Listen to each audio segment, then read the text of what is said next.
ఇంకుడు గుంతల ఏర్పాటుపై ప్రజల్లో అవేర్నెస్ చేయాలన్నారు మంత్రి జూపల్లి కృష్ణారావు. హైదరాబాద్ లో జరిగిన state level mission water conversation సదస్సులో మంత్రి జూపల్లి పాల్గొన్నారు. ఉపాధి హామీ స్కీమ్లో భాగంగా నీటి సంరక్షణ చర్యలు చేపట్టాలని సూచించారు Jupally.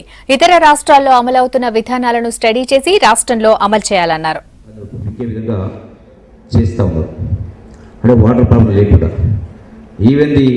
Drain water kitchen water all water మొత్తం కూడా 100% అక్కడ ఇంక్లూడింగ్ చేస్తా ఉన్నాం.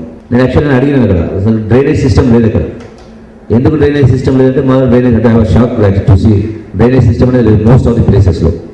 బికాస్ ప్రతి ఇంట్లో కూడా వాటర్ కన్జర్వ్ చేస్తుంటారు. డ్రైన్ వాటర్ అయినా ఆర్ మన ఇంట్లో వాడుకున్నటువంటి వాటర్ అయినా కన్జర్వ్ చేస్తుంటారు. అలాగా అంటే అది ఎట్లా సాధ్యమైంది? కేరళలో అన్నాహజారికి ఎట్లా సాధ్యమైంది అంటే బేసిక్గా మనకి ఎన్నో పద్ధతులు విధానాలు ఉన్నా ఆ అవేర్నెస్, ఆ ఇన్వాల్వ్మెంటు పబ్లిక్ను ఆ స్థాయిలో ఓ సంఘటితంగా ఏర్పాటు చేసి వాళ్ళందరినీ కూడా మోటివేట్ చేయని కారణంగానే మనకు ఈ రిజల్ట్స్ అనేది రావట్లేదు బేసిక్గా. అంటే